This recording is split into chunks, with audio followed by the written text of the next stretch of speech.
Hey, everybody on Facebook and YouTube, and now hopefully, fingers crossed, Instagram. I think I figured out how to stream live to Instagram. So I just want to welcome everybody. Listen, we tried.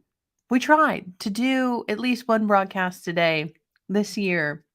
I made it 2 days, and on the third day, it was a no-go. So, you know how it goes. Life gets busy, but I am back again. So, of the 4 days this year, I've been live now for 3. So, we need like an applause sound effect, like, yay. Okay. If you're in the comments, can you let me know you're here and just say hello? I'm going to check out my Instagram. I'd love to see if I'm live over here. But I don't know if I am. So, I'm not tech savvy like that. You know what I'm saying? You know what I'm saying, guys? I don't know how it works. So, hopefully, hopefully I'm on my Instagram and I'm not like randomly streaming on Lance's Instagram. Actually, now I'm a little paranoid. I hope I'm not accidentally on his because it says it's live. So who knows where I'm live? But you're on Instagram. Please say hello. Okay, it doesn't look like I'm live on Lance's page. So I think either way, it's either not working or it is working. I don't really know. But hey, all right, people are coming on. Hey, Janice. We've got Ed, we've got Jan, we've got people coming on tonight. So I had an interesting day. It was really wild today, actually. And I want to get into it. For the sparks, it was just kind of like one of those days where everything just kind of blows up at one time. It was one of those types of days. So I want to tell you about it. I want to talk to you about essentially, it just had a lot of, spiritual dynamics that happened today. So I want to get into it. Before I do, let's talk about today's show sponsor. We're going to go with My Pillow, the amazing Mike Lindell. This man is out there fighting for freedom and liberty. And hey, can you believe, can we just talk about trying to elect a House Speaker? And it's almost comical, that it's like, what is it, 6 or 7 votes at this point, and we still don't have one. And what's weird too is to think like, there's really, at least we have 20 honest, what feels like American first patriots in Congress, at least 20. But can you believe the rest of the 400 essentially are just like swamp creatures? It's just like, we could do better. We can do better than Kevin McCarthy, I think.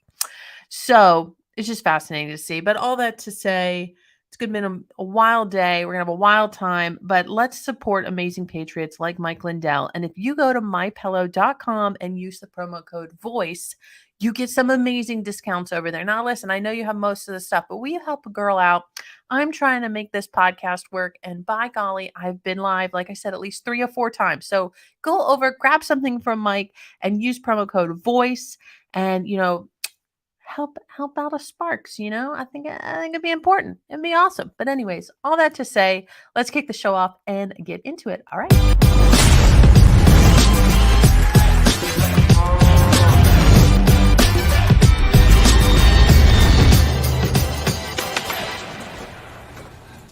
And we're back. I gotta re-render that whole intro that I made because I realized there's a misspelling on that last screen that goes up really fast. So I have to fix that. But all that to say, let's get into today because it was kind of nuts. So if you don't, so my relationship with Larry and our parenting dynamic is like super complementary. And so there isn't like one parent who shoulders like a lot more of the responsibility. And so Larry actually gets up and takes Liberty to school because I'm kind of a night owl and I work with night owls. And so we're up late. And that means somebody's got to get up early and go to school with our daughter. And so this morning, though, I get woken up to like, oh, I just can't go. And, it's a mix of, I think, coming off of Christmas break and all these things. But, just she was really dealing with, and this happens to adults. And that's why I want to bring this up. She was really dealing with a lying spirit. And it's this type of spirit that comes along and it just tells you worst case scenarios. I have this happen to me, right? I think we all do. Like, there are just times like I'll be traveling and you'll think like, oh my gosh, is the plane going to explode? Like, is the engine going to catch on fire? What was that? What was that bump? What was that? Oh my goodness, bump, bump, bump. And you're like, oh man, is that, one time I hadn't flown in a really long time. So I got on the airplane. And they do this thing now in some of the airplanes, where they like depressurize as you're taking off and it's water vapor, but it looks like smoke coming in.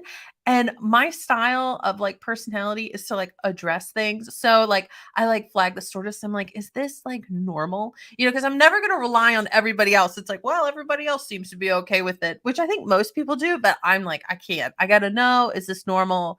See something, say something, right? And so anyways, it's like things like that happen. I also had one time, it's just especially with kids. I think I end up feeling like, is something gonna happen to my kids? Like, with all the different shootings that are happening today, like, is something going to happen at the mall? And so just there's a lot of thought processes like that. And sometimes what's so weird about fear, and that's what we're going to talk about today, is that it really masquerades as wisdom. That sometimes fear comes in and it says, well, you should really actually be worried about this. You really should be thinking about this. Like, if you were a good parent, if you were a good father, if you were a good mother, if you were a good this, you would be thinking about this and you're not doing it. Or if you were such and such, you would be good if you were doing these things. So it really gets in your head. And it's like the minute you agree with that lying spirit that's masquerading as wisdom, it like sets you on this path of almost bad decision making, of it's just one thing after another thing after another thing. And so that's what was happening this morning with my daughter. And so she's talking through all these different scenarios she's kind of concerned about. I'm like, well, listen, none of that's going to happen because you actually have so much assignment and so many things that you have left to do with your life.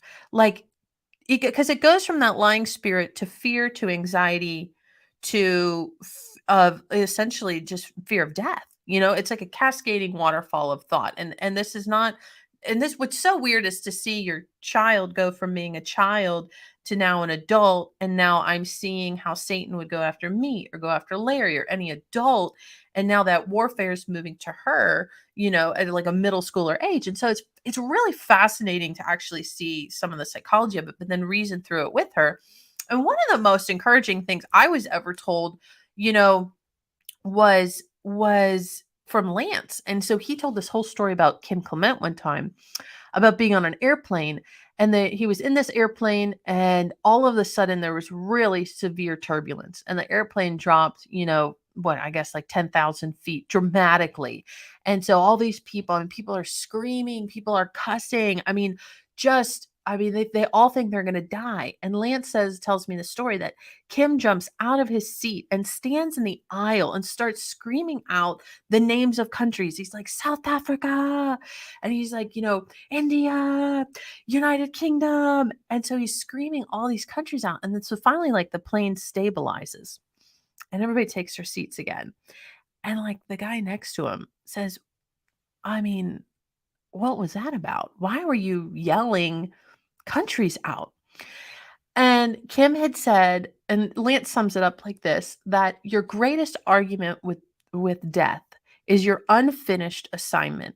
And so he had started screaming out all the names of these countries that he still was called to go and minister in.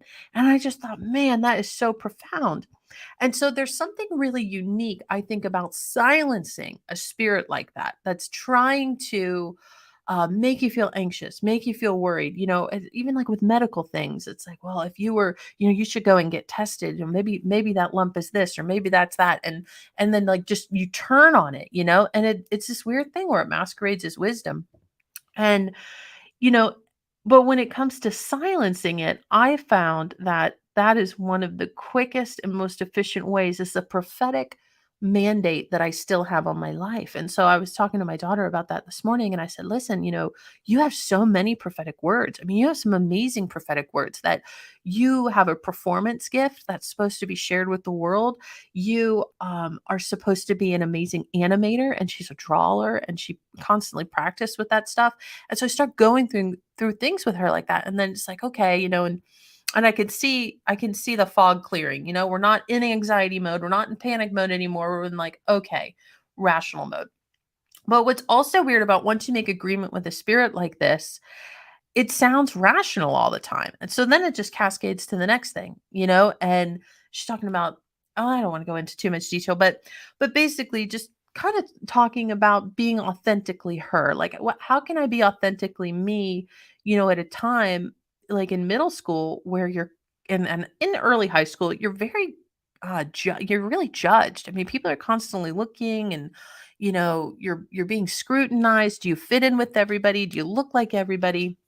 And so, you deal with things like that. And I was talking to her about just friends, just this idea of friends. And yeah, I was really like severely bullied in middle school. And it's not so much bullying, but it's pressure to remain like popular. It's pressure to fit in and be like everybody else. And so it's interesting to talk to her about that, because some of the thoughts that I had revolving around like a topic like this is that, honestly, if we're really honest with ourselves, you really cannot be, at times, it's very rare. Let me see this. It's very rare to find somebody that you can share almost every part of who you are. I mean, that is normally like your best friend. That's either your spouse, your mom, a sibling, or a best friend. And it's very hard to come across people that you just come across in the wild that, wow, we really clicked, we really hit it off, and then you become fast friends like that. That the reality is, sometimes you can only share a couple of the facets of who you are, a couple of the layers of who you are. Like, there's some friends that I can talk about politics and finance and spirituality. And then there's some friends where I can't talk about all those things. Maybe we just really connect on family and we connect on spirituality, but I'm not fully authentically, right? I'm not authentically me, because not every part of myself is being shared, but that's very rare. And so I just wanted to like give you a couple of these thoughts, because I thought that it was just such a really great conversation to have, and I kind of wanted to go through it, because one of the things I had said to her is that, when it comes to friends, it could be helpful to think of it as like rings on a tree. And so, look, I have a mini whiteboard. If you're on the podcast, I'm holding up a tiny whiteboard the size of an iPad or smaller in my hand. But it's interesting to think of your friends in a circle like this, okay? So on the outside, this is people that you don't know as well. This is kind of like acquaintances on the outside of that tree ring.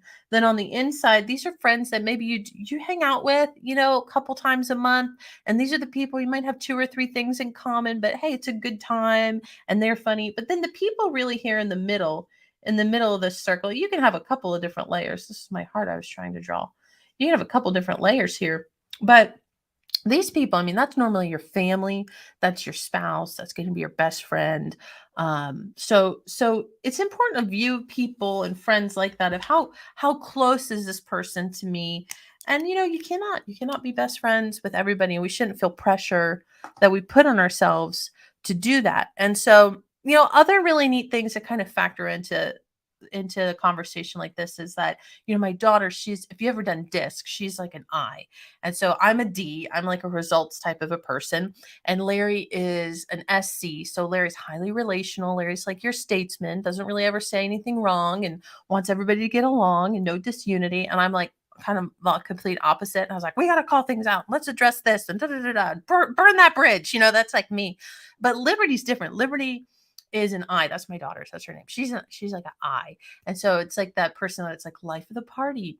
But each of the styles, while they have strengths, they also have things that they're afraid of. Their greatest, fear, like, oh, my biggest fear, right? And so for an I, like, I mean, Lance is also an I. For an I is rejection, is people not liking me. And then the idea of a lot of people not liking me. And so when we kind of cascaded from, oh, I'm concerned that these things may happen. I'm scared that these things may happen. We kind of squashed that thought. It was interesting to see this new thought crop up right after it, that has to do with, I can't really be authentically me. What if people don't really like that? I feel like I don't want to have to pretend who I am. And well, I don't think that she really does any of that. But it just was early in the morning, and we're dealing with these thought processes. And a lot of times they're not logical. And it's not just at an adolescent level. My degree is in biblical studies and in psychology. So when I worked in psychology, you're like dismantling thoughts. And if you're married to somebody, you have a best friend, you do that a lot for each other. It's like, well, hold on a second. Let me just grab that thought. What you just said out loud, that doesn't make sense. What are you saying when you say that? And you pull that thought back and you kind of inspect it and you dismantle it, and then you give it back to the person, hopefully in a lot better way than it was. You're like, well, this didn't really make sense. When you say you're a bad whatever, that's not true, or you're bad at this, that's not true. there's elements where sure maybe you can improve, but the idea of a pass fail, or just how those extremes are mentally. So I thought it was really profound to go through some of the stuff with her this morning.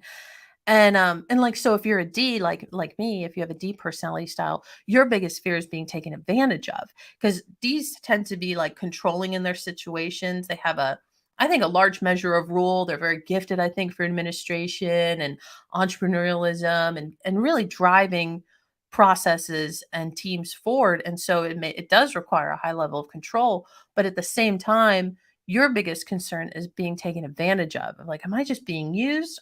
And it's weird. Sometimes I got a script like that in the back of my head. I have to grab a hold of and say, no, that's not right. Now, if you're a C, that style, their biggest fear is to be criticized. And so, I have people in my life that are C's, and it's like failing, making a mistake. Worst thing is publicly being criticized. Like, oh, that is no good. It's like, I want to go crawl in a hole. I never want to try again. Right. So those are like the C styles of my life. And then S's. So that's like Larry's a mix, a little bit of both. Lance's wife, Annabelle, she's like an SI, but highly relational. Right. So disunity, things like that would cause stress, right? Disunity. I want everybody to get along. Like, why can't we get along? I don't understand. So disunity is a big thing. So I really just thought that these concepts were super fascinating to kind of think through and talk through with you, because I don't know if this is like part of everyday conversation that you guys have or are thinking about. But I mean, it really kind of comes down to, if you've ever done behavior modification or learned about behavior modification, is pretty straightforward. And I think it's really helpful. And honestly, I think it's really biblical. And it comes from, I think it's really kind of explained in scripture, like, take every thought captive, right? Jesus tells us, take every thought captive and submit it to Christ. Well, that's basically behavior modification. So behavior modification would say, A happens. So there's some sort of catalyst. Somebody cuts you off in traffic. Somebody flips you off. You're late for something, you lock your keys in your car like me today. Yeah, so you have something that happens, some catalyst. Then you have B, and B is whatever thought and meaning you're attaching to A. Whatever just happened at A. So somebody cuts you off in traffic and you go, this guy, this jerk cutting me off. Who does he think he is? He doesn't have the right to do that.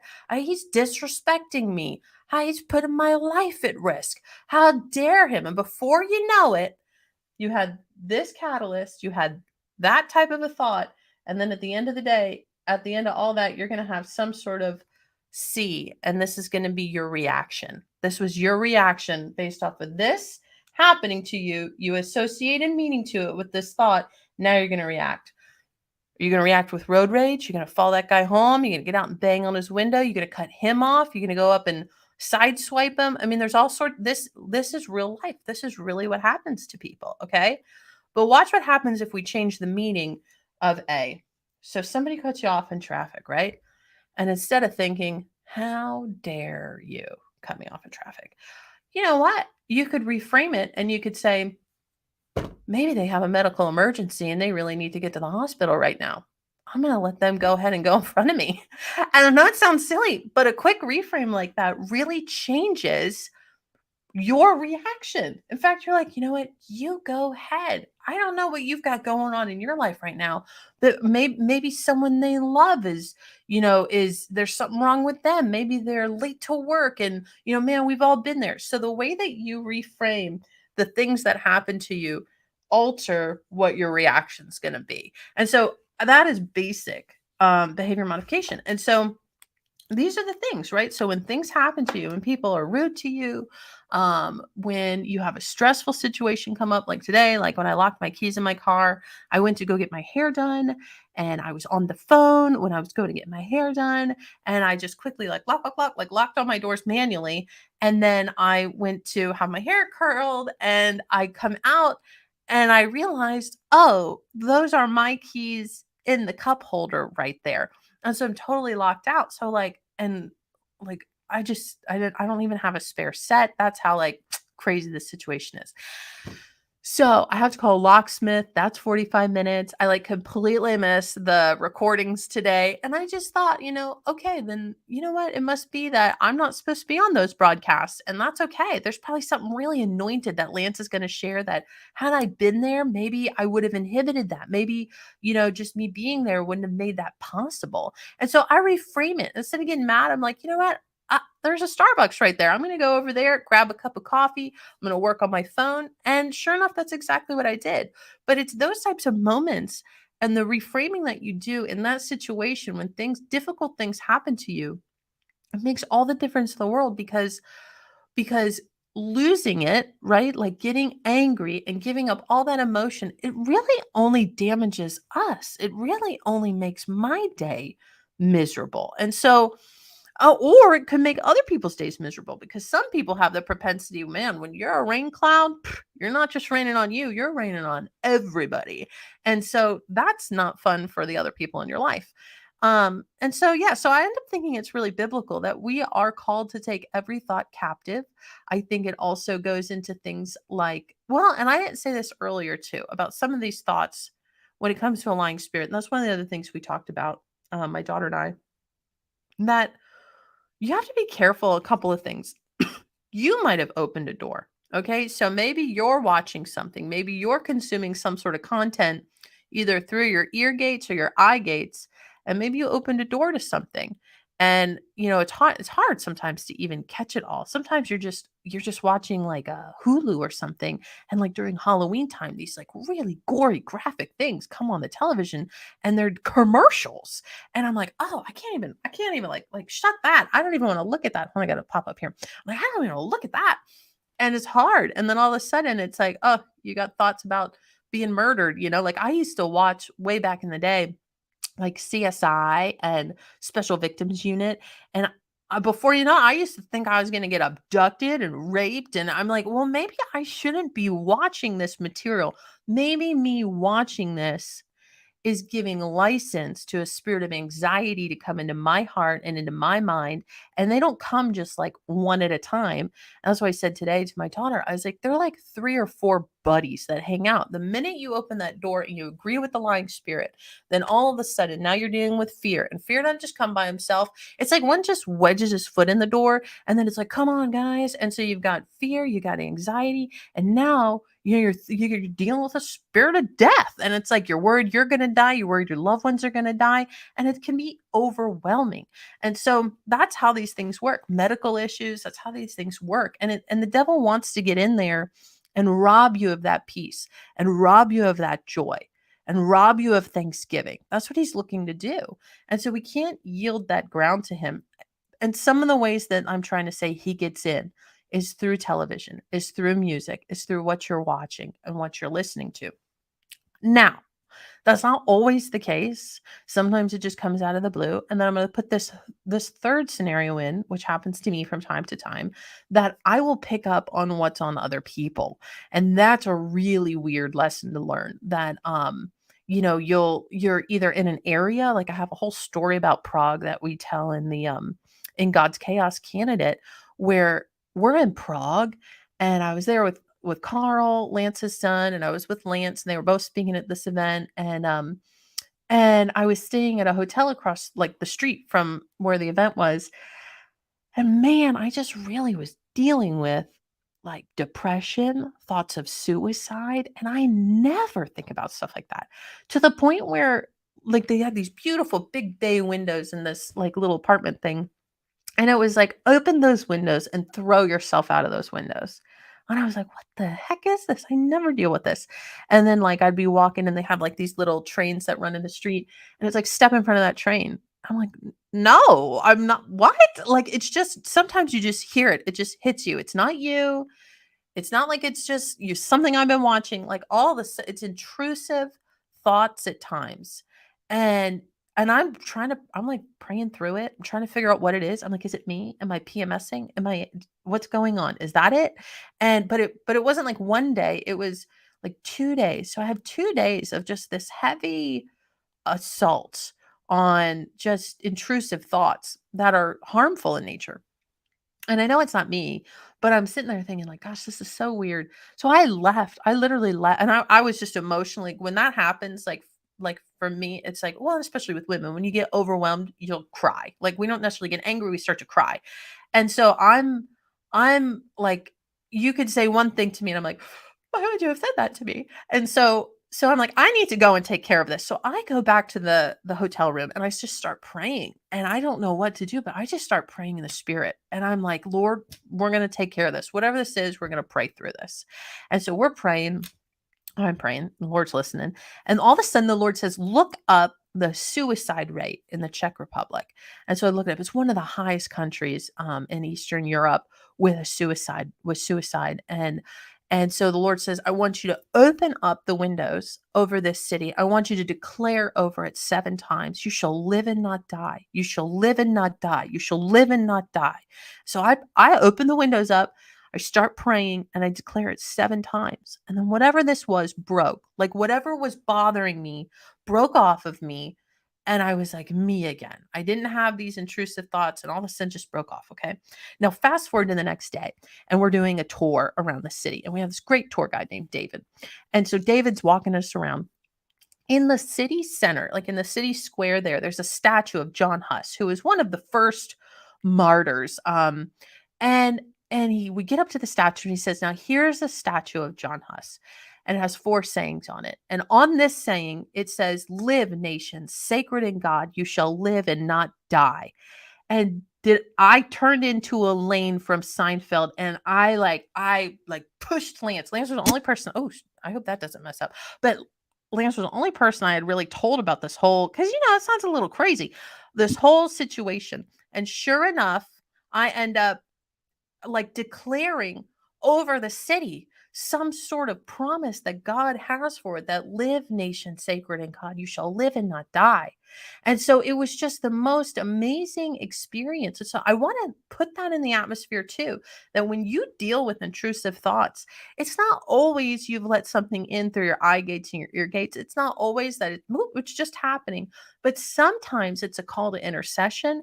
And sometimes you're picking up on what somebody else is dealing with. And it doesn't just happen. It can't happen over regions like that. But sometimes I'll be around people and all this, I'll be standing there and all of a sudden it's like just a strong spirit of lust, pornographic images. And I'll realize, okay, this isn't me.